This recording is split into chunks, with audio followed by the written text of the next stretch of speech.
নমস্কাৰ বন্ধু বান্ধৱীসকল, স্বাগতম জনাইছোঁ জব এডুকেশ্যন ইউটিউব চেনেল 2 জবলৈ। বন্ধু বান্ধৱীসকল, আজি আপোনালোকৰ কাৰণে এটা বিশেষ নটিফিকেশ্যন লৈ আহিছোঁ। এই নটিফিকেশ্যনটো হৈছে GNM নাৰ্ছিং এডমিশ্যন 2026-27 আৰু 27 ছিজনৰ কাৰণে আছামৰ, এইটো আপোনালোকে নিশ্চয় দেখিছে, আছাম GNM নাৰ্ছিং এডমিশ্যন 2026। আৰু ইয়াৰ তলতে আপোনালোকে নিশ্চয় দেখা পাইছে apply online for government and private nursing school. আৰু ইয়াৰ যিখিনি নাৰ্ছিঙৰ কাৰণে আপোনালোকৰ যিখিনি এডমিশ্যন হ'ব এইখিনি গভৰ্ণমেণ্টতো হ'ব আৰু প্ৰাইভেট যিবিলাক নাৰ্ছিং স্কুল আছে এইবিলাকত হ'ব। গতিকে আপোনালোকে ভিডিঅ'টো শেষলৈকে চাব, যিহেতু ইয়াৰ সম্পূৰ্ণ ডিটেইলছ আজি মই এই ভিডিঅ'ৰ জৰিয়তে আপোনালোকক জনাবলৈ চেষ্টা কৰিম।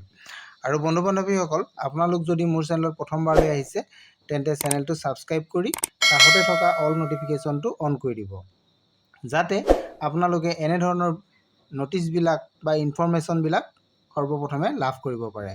আহক ভিডিঅ'টোত আমি আপোনালোকে দেখাওঁ যে প্ৰথমতে আপোনালোকে চাওক ইয়াতে কি কোৰ্চৰ কাৰণে আহিছে। কোৰ্চটো হৈছে আপোনালোকৰ GNM মানে কি আপোনালোকে নিশ্চয় জানে। আৰু এই যিটো কোৰ্চ, এই কোৰ্চটো কোনে আগবঢ়ায় এইটো আপোনালোকে যদি চাই, কণ্ডাক্টেড বাই SSUHS অৰ্থাৎ Srimanta Sankardev university of health চায়েন্সে এই কোৰ্চবিলাক কণ্ডাক্ট কৰে। এইটো আপোনালোকে নিশ্চয় জানিছে।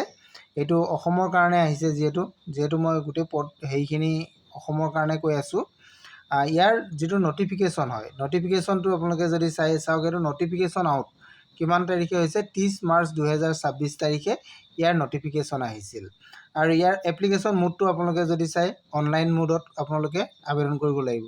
ইয়াত কোনো ধৰণৰ অফলাইন মোড নাই। আৰু ইয়াৰ লাষ্ট ডেটটো যদি আপোনালোকে চাব বিচাৰে, লাষ্ট ডেটটো আপোনালোকে ইয়াতে চাওক, 30 মে 2026। 30 মে তাৰিখৰ ভিতৰত আপোনালোকে অনলাইন আবেদনটো কৰিব লাগিব। আৰু আপোনালোকৰ ইয়াৰ কাৰণে যিটো এক্সাম হ'ব, সেই এক্সামটোৰ কাৰণে আপোনালোকে এডমিট লাভ কৰিব কিমান তাৰিখে আপোনালোকে চাওক, 14 জুন 2026। 14 জুন তাৰিখে আপোনালোকে ইয়াৰ কাৰণে এডমিট ডাউনলোড কৰিব পাৰিব। তাৰপাছত আপোনালোকৰ এক্সামটো কেতিয়া হ'ব আপোনালোকে চাওক, date of exam 28 June 2026। 28 June 2026 তাৰিখে আপোনালোকৰ এই এক্সামটো হ'ব। আৰু এক্সামটোৰ সময় কেতিয়া হ'ব চাওক, আপোনালোকে ৰাতিপুৱা 10 বজাৰ পৰা 12 বজাৰ ভিতৰত আপোনালোকৰ ইণ্টাৰভিউটো হ'ব, 2 ঘণ্টা সময়ৰ কাৰণে। ইয়াৰ এক্সামিনেশ্যন চেণ্টাৰ কেইটা, আপোনালোকে যদি এক্সামিনেশ্যন চেণ্টাৰ কেইটাৰ কথা জানিব বিচাৰে, চেণ্টাৰ কেইটা ইয়াতে চাওক, গুৱাহাটী, ডিব্ৰুগড়, শিলচৰ, যোৰহাট, বৰপেটা, তেজপুৰ, ডিফু, লখিমপুৰ, নগাঁও, নলবাৰী, ধুবুৰী, কোকৰাঝাৰ, এইকেইটা ডিষ্ট্ৰিক্টত আপোনালোকৰ ইয়াৰে এক্সামিনেশ্যন চেণ্টাৰ আছে। আপোনাৰ ঘৰৰ ওচৰৰ যিটো চেণ্টাৰ পৰে সেইটোতে আপুনি আবেদন কৰিব পাৰিব। আৰু ইয়াৰ চিলেবাছটো আপোনালোকক যদি মই দেখাওঁ, চিলেবাছটো আপোনালোকে চাওক। বন্ধু বান্ধৱীসকল, এইটো কি আপোনালোকে নিশ্চয় দেখা পাইছে, এইটো এটা হৈছে চেলফি ষ্টিক। ইয়াতে আপোনালোকে ফটো ধুনীয়াকৈ শ্বুট কৰিব পাৰিব, ভিডিঅ' শ্বুট কৰিব পাৰিব। ইয়াতে বহুত ধুনীয়া শ্বুট কৰিব পৰা যায়। ইয়াতে এটা লগত এটা সৰু মিনি আপোনালোকৰ ৰিম'ট বুলি ক'ব পাৰি, এই ৰিম'টটোৰ সহায়ত আপোনালোকৰ চেলফি ষ্টিকডালত ক্লিক কৰিব পাৰি। দেখিছে আপোনালোকে নিশ্চয়টো, ইয়াতে আপোনালোকে ব্যৱহাৰ কৰি চালে বহুত ভাল পাব। চিলেবাছ আপোনালোকে চাওক, ইয়াতে আপোনালোকৰ টোটেল 100 মাৰ্কছৰ কাৰণে 100 কুৱেশ্যন আহিব। ইয়াতে ইংলিছৰ কাৰণে আপোনালোকৰ আহিব 50 কুৱেশ্যন, 50 মাৰ্ক। মেথমেটিক্সত আহিব 25 কুৱেশ্যন, 25 মাৰ্ক। আৰু ছায়েন্সৰ আহিব 25 কুৱেশ্যন, 25 মাৰ্ক। এইটো হৈছে আপোনালোকৰ OMR বেছড হ'ব। OMR বেছডত আপোনালোকৰ এই এক্সামটো হ'ব। আৰু ইয়াৰে এক্সামৰ যিখিনি পেপাৰ থাকিব, এক্সামৰ পেপাৰকেইটা আপোনালোকৰ লেংগুৱেজটো ইংলিছ আৰু আছামিজ দুয়োটাতে থাকিব।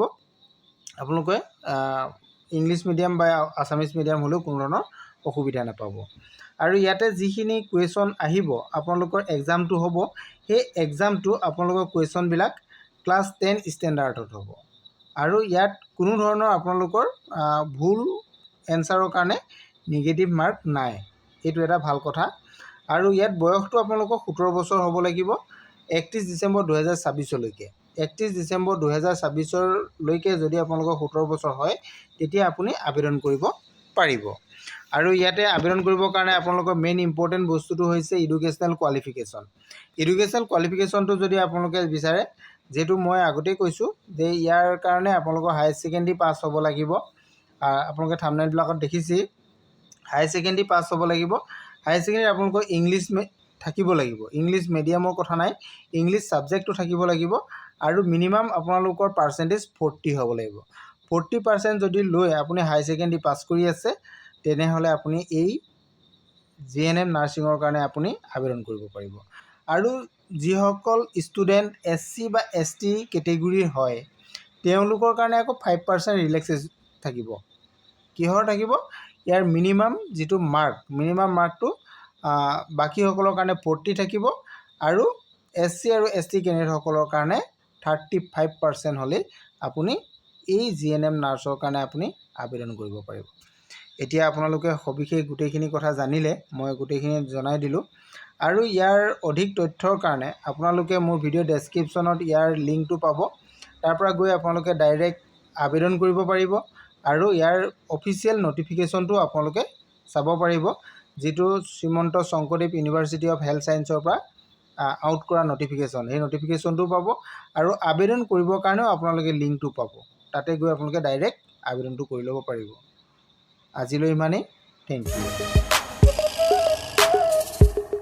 ইউ।